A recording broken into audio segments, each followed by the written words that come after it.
Asiwaju Bola Ahmed Tinubu did not score 25% in FCT. 23 states instead of 24. Well, I do not know, but even if he scored in 24 without scoring 25% in FCT, he could not and he should not have been declared president-elect.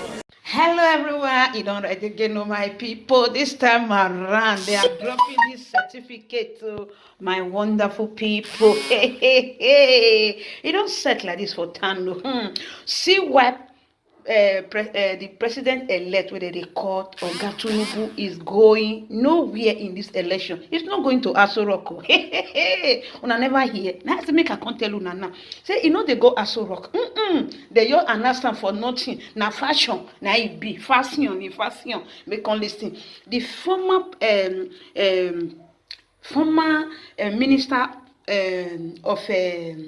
of justice, Dr. Uduka.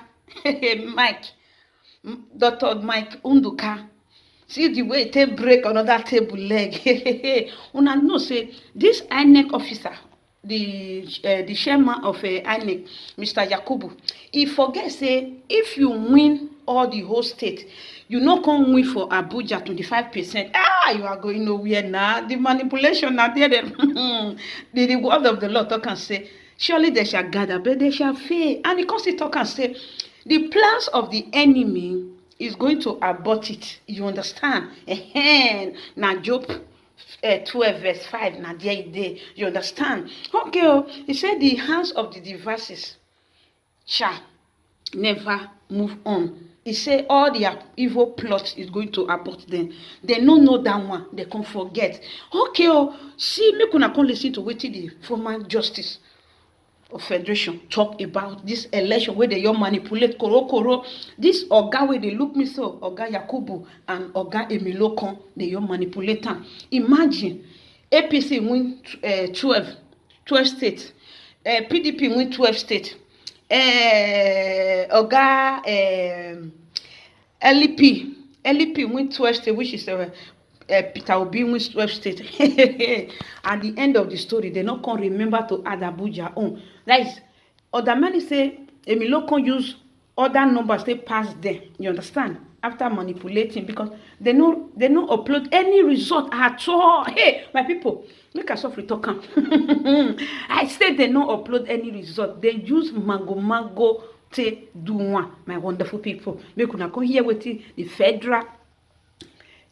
Former Justice of Nigeria, what he talk about this election. Mr. Emilio, if to say you for not touch. Hey, this very election, so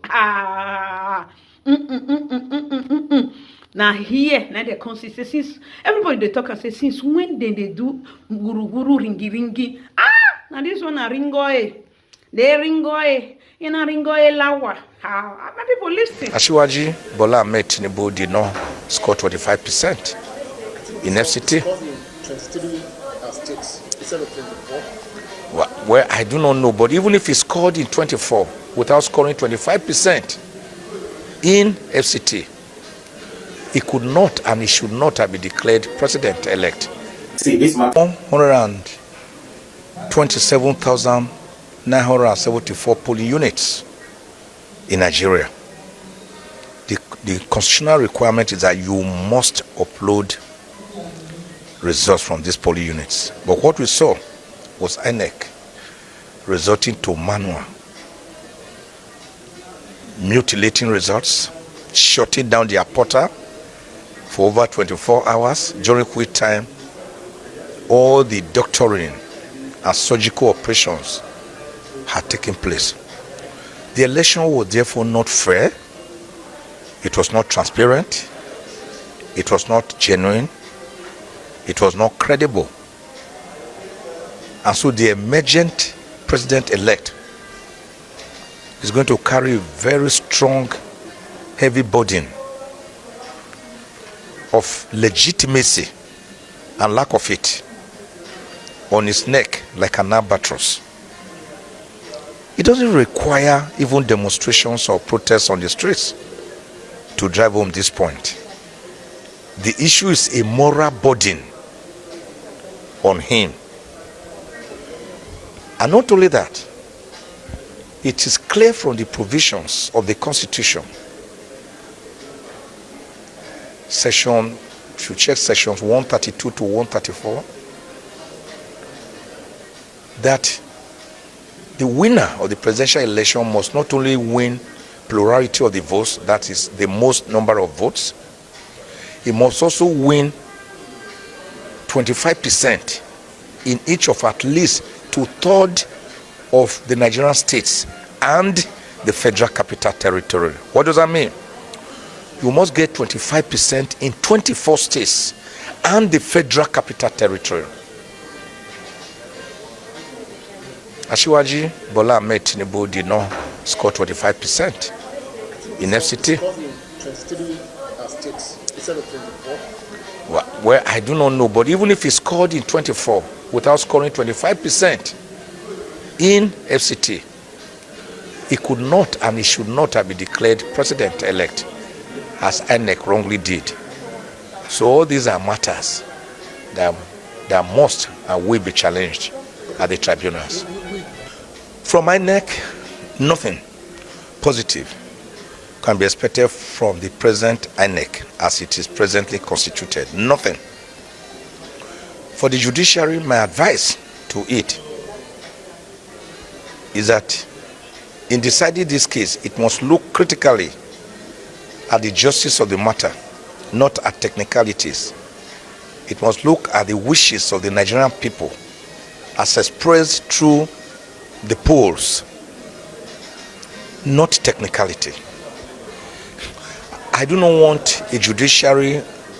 I have already said many times that Nigeria does not operate democracy, which was a word coined or defined by Abraham Lincoln, a former American president, on the 19th of November, 1863, that we do not operate democracy, but we operate many crises which are not demo. One of them, I said, is judocracy. Judocracy is a warped, corrupted form of democracy in which a president or a governor is put up through a fundamentally flawed process which did not represent the will of the people, and then the people quarrel and they go before the judiciary, and the judiciary midwives, incubates and delivers a president or a governor or a senator for the people, probably against the wish of the people. I call it judocracy. I've also extracted and formulated what you call electionocracy. Electionocracy is another crazy by which Nigerians every 4 years go through the rituals of going for elections or selection, like has just happened, and I will still continue on the 11th. And after that, the governor or president uses the first 1 year studying the system, going around to thank the people. The second year to do one or two little things, including roads that will be washed up after the first rainfall. Then starts from the third year for campaigning secretly, and from the fourth year from openly campaigning. So democracy dividends would not have come to the people. Then executocracy is that when that president or governor now comes to office, instead of making laws for the peace, order, and good government of Nigeria, as is provided for in Section 5 of the Constitution, he goes about terrorizing other arms of government, impoverishing the people, enthroning corruption, insecurity, and economic deficiency. That is executocracy. Then finally we have legislatocracy, which is another crazy, by which the legislature rather than make laws for the order, good governance, and peace of Nigeria, they make laws for their pockets. They pad up budgets. They use their oversight functions to blackmail members of the executive, to pad up budgets so that they can have their own. And then they give them what you call constituency projects, which are monies they put in their pockets, never for their constituency. By the way, what is the business of a lawmaker with attracting constituency projects for his people. That's the job of the executive. A lawmaker is to make laws. Simple. So until we change this mindset, this analog way of doing things, we can't go forward.